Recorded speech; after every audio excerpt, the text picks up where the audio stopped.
Hello बच्चों, स्वागत है आपका मेरे चैनल पेटल्स प्ले 101 पे।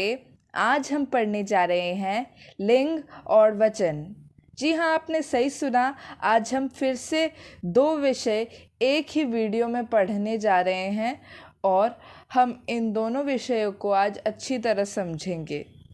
इसलिए तैयारी के साथ बैठिए, इस बच्चे की तरह अपने स्टडी टेबल पर अच्छी तरह से बैठकर कॉपी पेन लेकर अच्छी तरह से आप नोट्स लिखिए और उन्हें पढ़िए। तो बिना किसी देरी के चलिए शुरू करते हैं। पहले हम पढ़ेंगे लिंग के बारे में। आप यहाँ पे दो चित्र देख सकते हैं। पहले चित्र में एक लड़का बना हुआ है और दूसरी चित्र में एक लड़की है। इन दोनों में आपको थोड़ा बहुत अंतर दिख रहा होगा। एक है पुरुष जाति का और दूसरी है स्त्री जाति की। तो ये समझते हुए हम आगे बढ़ते हैं। लिंग की परिभाषा: संज्ञा के जिस रूप से यह पता चले कि वह पुरुष जाति का है या स्त्री जाति का है उसे लिंग कहते हैं। इसमें क्या कहा जा रहा है?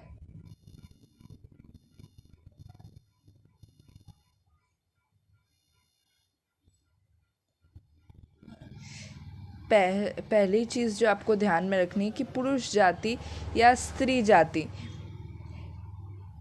ये दो शब्द इस परिभाषा में बहुत ही ज़रूरी शब्द हैं कि संज्ञा शब्द में के जिस रूप से यह पता चले कि वह पुरुष जाति का है या स्त्री जाति का है। यानी जैसे लड़का हो गया, वो पुरुष जाति का है, तो जो लड़का है उसका लिंग है एक।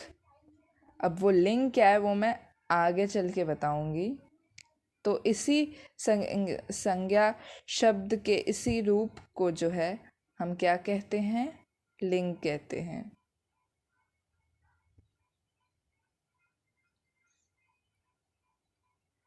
सर्वनाम यहाँ पे इसलिए नहीं लिखा गया है क्योंकि सर्वनाम में कोई लिंग नहीं होता है। अंग्रेज़ी की तरह नहीं होता है यहाँ पे कोई लिंग। हिंदी में जैसे राजा देखिए आप, राजा जो है ये पुरुष जाति का है। आदमी पुरुष जाति, भैंस स्त्री जाति की, शेर पुरुष जाति का, स्त्री जाति की, लड़का पुरुष जाति, मोरनी स्त्री जाति। हिंदी में लिंग जो होते हैं वो दो प्रकार के होते हैं, स्त्रीलिंग और पुल्लिंग।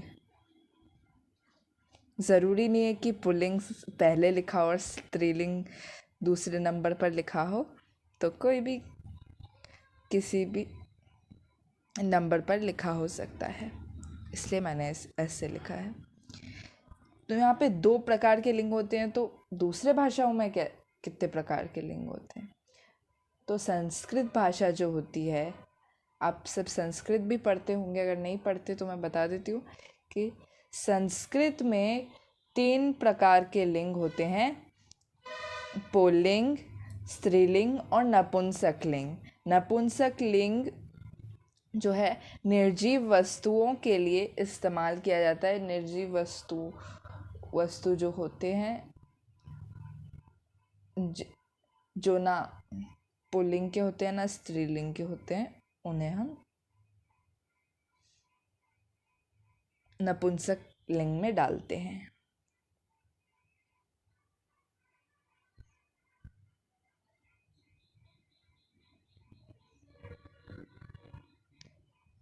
आगे देखते हैं। पुल्लिंग, पुरुष जाति का बोध करवाने वाले शब्द पुल्लिंग कहलाते हैं। पुरुष जाति का बोध यानी जो भी शब्द जो है पुरुष जाति के हैं। अब पुरुष जाति मतलब क्या? एक जाति है पुरुष जाति। कैसे बताऊं मैं आपको? जैसे लड़का है, लड़का पुरुष जाति का है।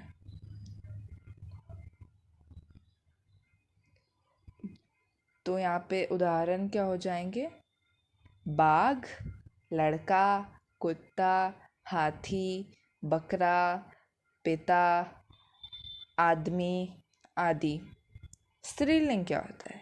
स्त्री जाति का ज्ञान करवाने वाले शब्द स्त्रीलिंग कहलाते हैं। जैसे बाघिन, बालिका, स्त्री, कोयल, गाय आदि।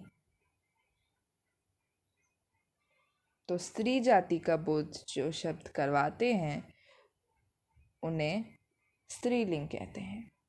आगे देखते हैं। लिंग परिवर्तन, ये बहुत ही ज़रूरी है, इसे हम अच्छी तरह समझेंगे। इसे जूम कर देती हूँ ताकि आपको अच्छी तरह दिखे। इसे याद करना होता है। मैं आपको उदाहरण यहाँ पे दे रही हूँ, इसके अलावा भी आ सकते हैं परीक्षा में, पर ये मैंने आपको कुछ उदाहरण दे दिए हैं। लेखक, लेखिका, चंचल, चंचला, गंदा, गंदी, कहार, कहारिन, सेवक, सेविका, अध्यापक, अध्यापिका, पंडित, पंडिताइन। हाँ, पंडित सिर्फ आदमी नहीं होता, औरत। जो स्त्रीलिंग, जो पंडित का जो स्त्रीलिंग है वो है पंडिताइन। तो कुछ स्त्रियां होती हैं जो पंडिताइन होती हैं।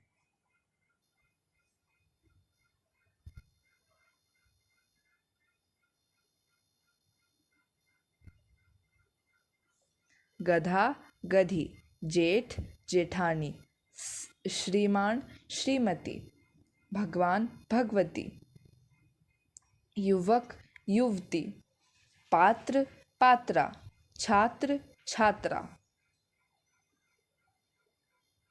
देखिए, इसमें समझने लायक कुछ है नहीं, इसलिए मैं यहाँ पे ज़्यादा कुछ समझा नहीं रही हूँ।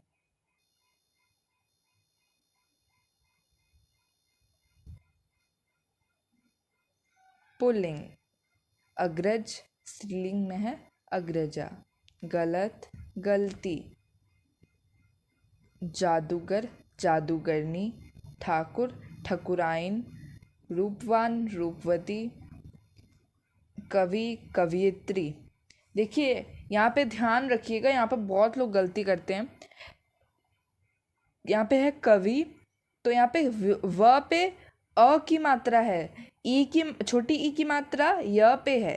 तो यहाँ पे अक्सर लोग यहाँ पे वर्तनी संबंधी भूल कर देती हैं। यहाँ पे अशुद्धि कर देते हैं, कई बार यहाँ पे अशुद्धि आ जाती है इस शब्द में लिखते समय।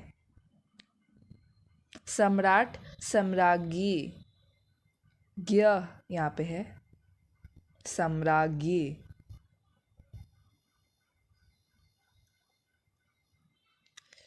आचार्य, आचार्या, डॉक्टर, डॉक्टरनी, साधु, साध्वी, गुरु, गुरुआइन, अधिकारी, अधिकारिणी, गुणवान, गुणवती, जाट, जाटनी, जाटनी। आगे देखते हैं।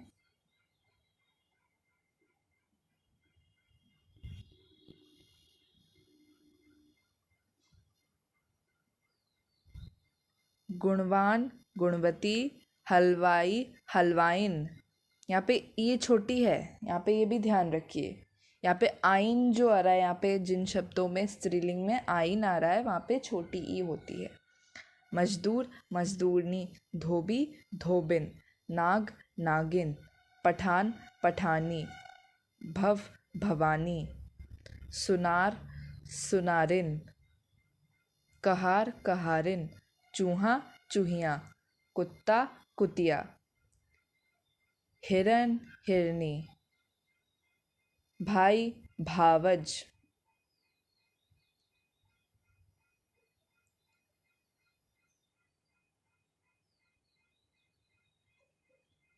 भाई यहाँ पे भगिनी भी हो सकता है, देख लीजिएगा। यहाँ पे देखिए, यहाँ पे ना अलग अलग जगह पे अलग अलग लिखा रहता है। जैसे भाई का कभी कभी स्त्रीलिंग में कहीं कहीं भाभी लिखा होता है, पर मुझे लगता है कि भगिनी ज़्यादा सही रहेगा। यहाँ पे भाई भावज लिखा हुआ है, ये भी सही है, पर भगिनी ही लिखिएगा अगर क्योंकि भगिनी ही ज़्यादा पुस्तकों में लिखा रहता है। ननद, नंदोई।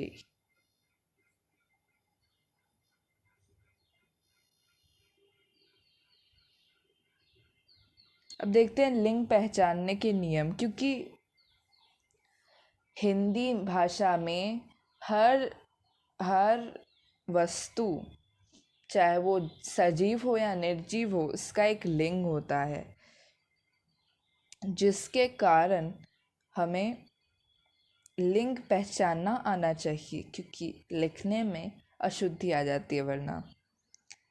तो प्राणीवाचक शब्दों का लिंग उनकी जाति के अनुसार जानना सुगम है। मतलब जो प्राणीवाचक हैं जो शब्द, जैसे जैसे लड़का, तो यहाँ पे आप देख सकते हैं, आपको पता ही है कि ये जो है पुरुष जाति का है, लड़का यानी पुरुष जाति, तो इसके सारा पुल्लिंग, ये तो बड़ा ही आसान काम है। पर अप्राणीवाचक यानी कि जो निर्जीव वस्तु हैं, जो और छोटे छोटे जीव जंतु भी, जो कीड़े मकोड़े हो गए, है ना, इन इनका लिंग ज्ञान बहुत ज़रूरी है। तो नीचे देखते हैं, प्रायः मोटी और भारी वस्तुएं पुल्लिंग होती हैं। पर्वतों के नाम भी पुल्लिंग होते हैं। भवन, पत्थर, टोकरी। टोकरी नहीं होगी यहाँ पे, टोकरी गलत आ गई यहाँ पे। यूराल, निर्गिली, विंध्याचल। पर्वतों के नाम जो है पुल्लिंग होते हैं। नदियों के नाम जो होते हैं, नदियों के नाम स्त्रीलिंग होती है। मैं नदी बोल रही हूँ यहाँ पे, नदी जो है नदी खुद भी स्त्रीलिंग होती है। और देखिए, ब्रह्मपुत्र है, जो ब्रह्मपुत्र, ये पुल्लिंग है। ब्रह्मपुत्र जो है यह पुल्लिंग में आता है। ब्रह्मपुत्र एक नद कहते हैं इसे।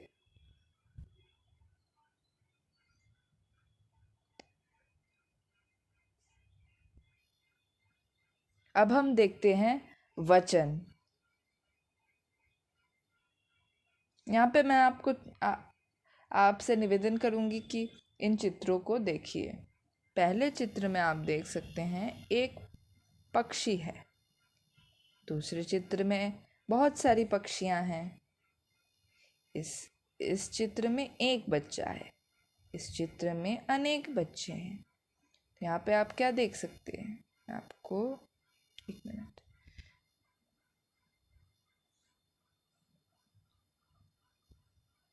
एक पक्षी, यहाँ पे जो पक्षी, एक मिनट,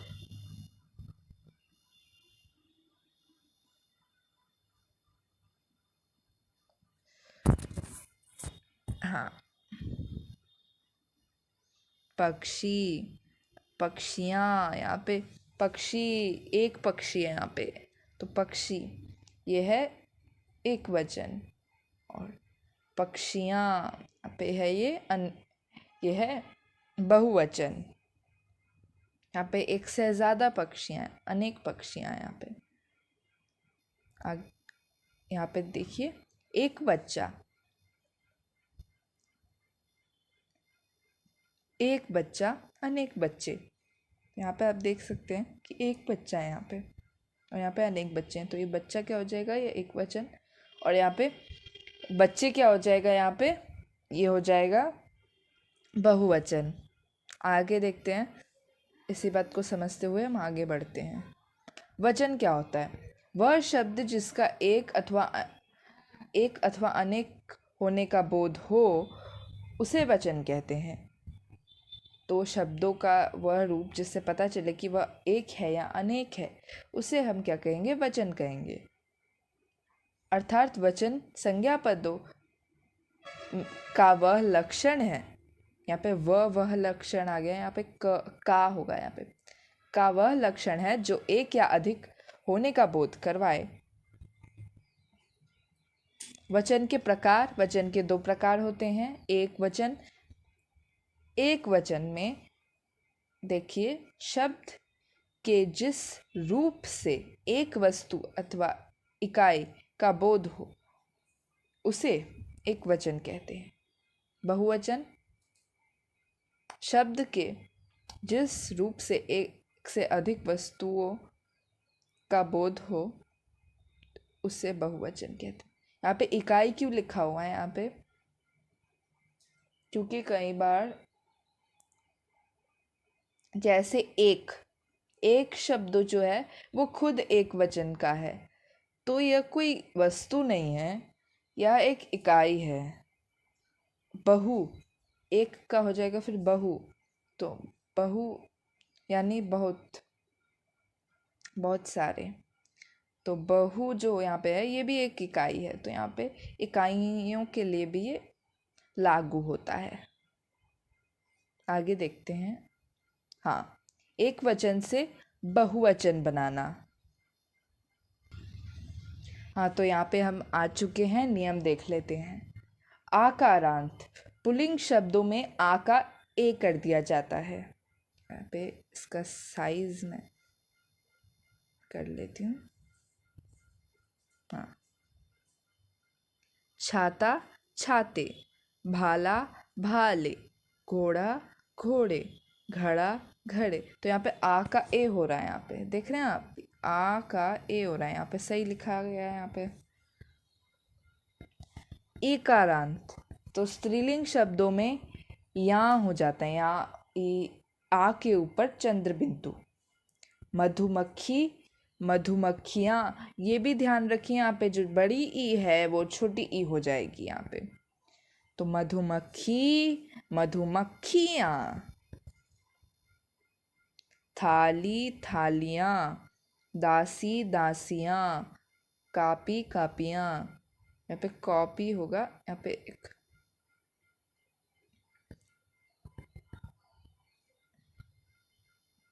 सखी सखियाँ।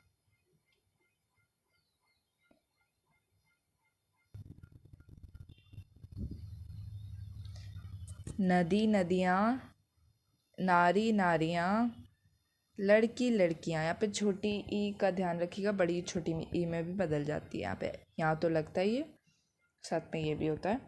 सभी स्त्रीलिंग शब्दों में आ का ए कर देने से बहुवचन बन जाता है। जैसे लता लताएं, यहाँ पे जो है आ का यहाँ पे हाँ या आकारांत है तो इसमें ए हो गया। वस्तु में भी उकारांत में भी यही होगा।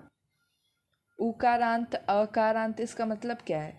आखिर में जो शब्द है, जैसे ईकारांत मतलब आखिर में ई है, ये कहना चाहता है।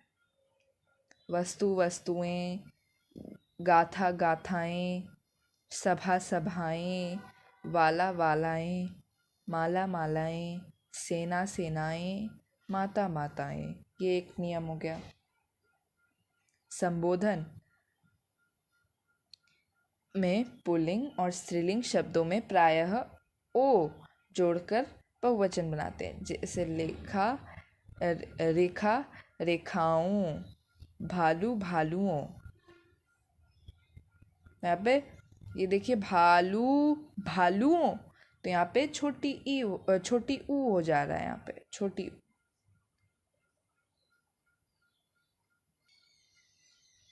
अब देखते हैं पांचवा नियम जो है, एक वचन संज्ञा के साथ लोग, जन, वर्ग, समूह, वृंद आदि समूहवाचक शब्द जुड़कर बहुवचन बनाते हैं।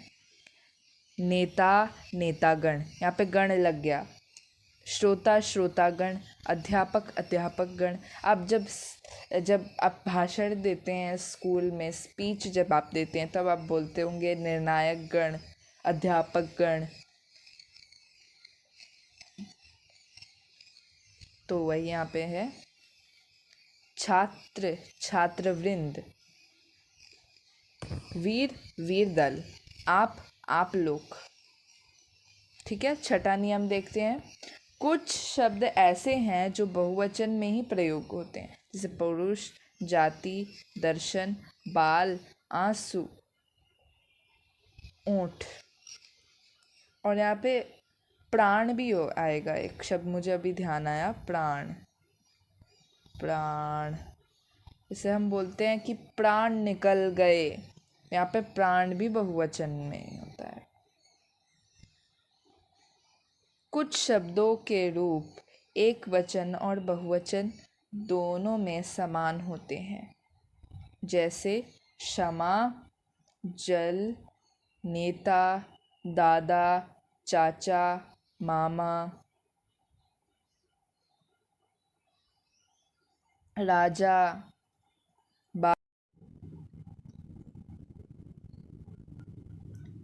बाबा, पिता, नाना।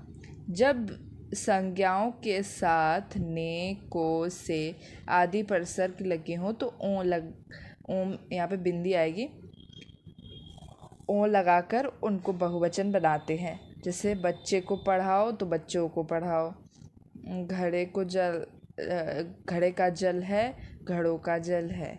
यहाँ पे इस प्रकार से। बहुत ही बढ़िया, आपने 2 टॉपिक, आज 2 विषय अच्छे से पढ़ लिए, अच्छी तरह से आपको समझ आ गए। तो आपने आज एक और सीढ़ी चढ़ ली और आप अब सफलता के और भी करीब आ रहे हैं। शाबाश। मुझे आप पर बहुत गर्व है कि आप हमारे साथ आखिर तक बने रहते हैं और पढ़कर खुद को सफलता के नज़दीक पहुंचाते रहते हैं। इस वीडियो को देखने के लिए आपका बहुत बहुत धन्यवाद। वीडियो को लाइक करिए, शेयर करिए अपने दोस्तों के साथ, ताकि उन्हें भी वो भी हिंदी व्याकरण के इन विषयों को अच्छी तरह समझ सके, पढ़ सके। मेरे चैनल को सब्सक्राइब कर बेल आइकन दबा दीजिए, ताकि आपको मेरे वीडियो की नोटिफिकेशन मिलती रहे जब मैं आगे और भी इसी प्रकार के वीडियोस आपके लिए लाऊंगी, तो आपको वो मिलते रहें। कमेंट करके बताइए आपको अगर कोई डाउट है तो, और आप ये भी कमेंट कर सकते हैं कि आपको वीडियो कैसा लगा। आपसे मुलाकात होगी अगले वीडियो में, तब तक के लिए अलविदा, बाय बाय।